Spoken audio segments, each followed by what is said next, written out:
All right, so Vito wants to identify if the MACD histogram on a higher time frame is, if the current bar histogram is greater or less than the prior bar histogram. All right, yeah, that'll be very simple to do. Let me pull up my other chart again. Let's see, both of these are on the NQ. Oh, now I need to switch over to the current contract there. There we go. All right, so over here, okay, there's our MACD histogram. And let's see, this is on a 15-minute chart. We're on a 1-minute chart. Let's see here. Let's just knock this down to a 5-minute chart just to keep it simple. There we go. All right, so here's the MACD on a 5-minute higher time frame, and so over here on our 1-minute chart, let's open up BloodHound, and so we need to add a 5-minute chart to our BloodHound system here, right? So let's hit the chart button, and we're going to set this to a 5-minute time frame, right? A 5-minute chart. And so now we're going to add, actually, let's go to our logic board here. So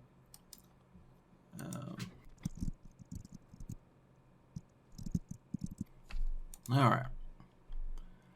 So let's see. All right. So on this logic template here, let's grab a comparison solver, right? But now that we've added a 5-minute time frame, right, or a 5-minute chart to BloodHound, we can see that we can create new solvers on the default time frame, which the default time frame is our 1-minute chart, right, that BloodHound's running on, right? So BloodHound's running on this 1-minute chart.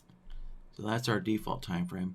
Or we can go now to our 5-minute time frame and create a solver on that time frame or on that chart.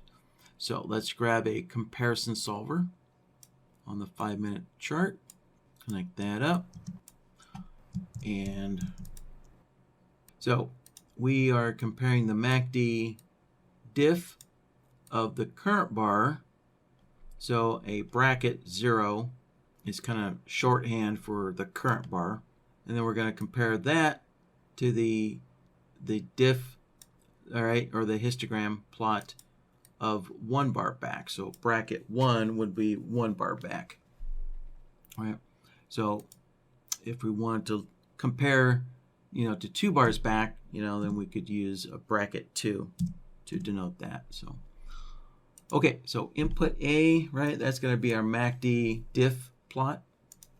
So let's open that up. MACD, right? We're just going to use the standard period settings for the MACD.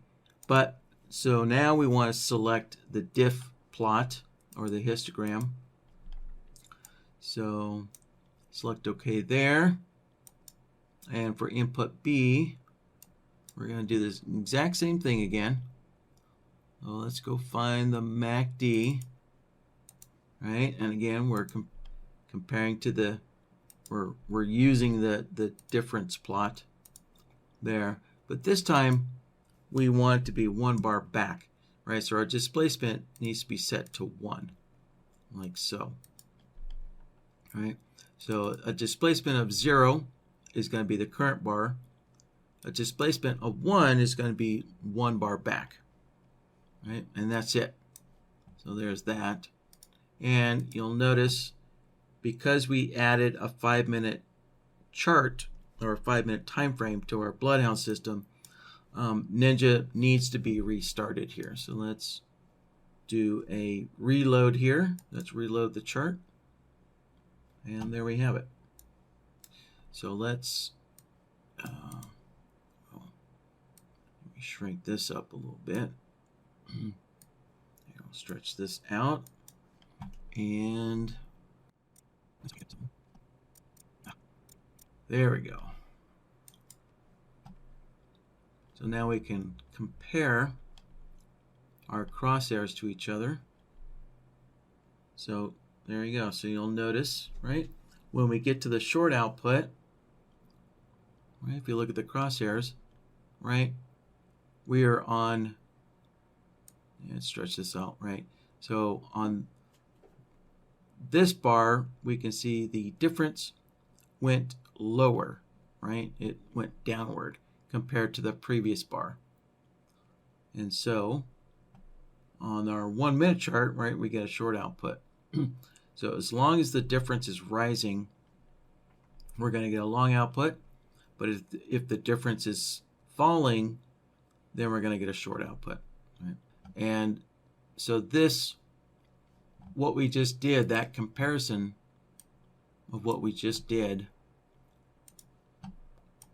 right? So this comparison solver that we set up here, right, where we're comparing the difference of the current bar to the difference of the 1 bar back using a displacement of 1, that's the exact same thing as the slope, right? So that's it. It's doing the exact same thing as if we had used the slope indicator, or slope solver, sorry, slope solver. There. So I'll get the exact same results if I just use the slope solver. All right, so set that up, select the difference plot there, plug that in. Let's give this a name here. There. All right. There we go. These solvers are both doing the exact same thing. Now, if we wanted to compare, right, the current diff plot to maybe 2 bars back, like so, now that is different. That is different than using the slope solver, right? So the slope solver is not going to jump over a bar. It's always going to compare the current bar to the previous bar, but never 2 bars back or 3 bars back. So this is now totally different than what the slope solver is doing, right? So, okay, so that's Vito's question there. Oh, sorry, and he wanted it to be the open, sorry, the MACD on the candle open. So yeah, let's make that modification here. Let's make that modification.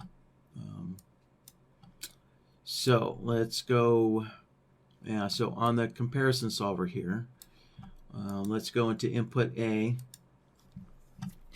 All right, and so we need to set the MACD to the open price as its input. So we're going to, let's see, open up the shark indicators, and we're gonna need a tool here. We're gonna need Chameleon. So oops, shoot, I double clicked by accident. So if you look, I double clicked and I replaced the MACD. So hold on. Let me put the MACD back on there and select the difference plot there. Okay. So I need to do a single click on Chameleon and then hit the Nest Input button, like so. So now I can take Chameleon and feed that into the MACD. And with Chameleon, right, Chameleon has a bunch of bar prices, right? So you can see there's high, low, the midpoint, the open, the close, the typical. And so we want to take the close price and feed that. So we're going to select the open, we want to take the open price and feed that into the MACD. So I'm going to select the open price right there. All right, so now we have the open price from Chameleon being fed into the MACD. So there's that one. And we're going to do one more for input B here. So, all right, so there's the MACD. Go into the Shark folder, go into Tools. There's Chameleon. Hit the nested button. There we go. And so now I need to select the open price once again. All right. Okay. So there's the comparison solver set up correctly. Now let's do the same thing for the slope solver here. So again, let's go into Input and open up the Shark folder, go into Tools, click on Chameleon, hit the Nest Input button, and then select Chameleon, and then select the open price coming from Chameleon. There we go. Okay, so now that we've made that adjustment, there we go. Now we're good to go. And of course, on the chart, I didn't set the MACD on the chart to the open price. We could do that easily. So here we go. Set the input type to the open. There. Okay, there we go. I made a little minor adjustment. All right, so that was Vito's question.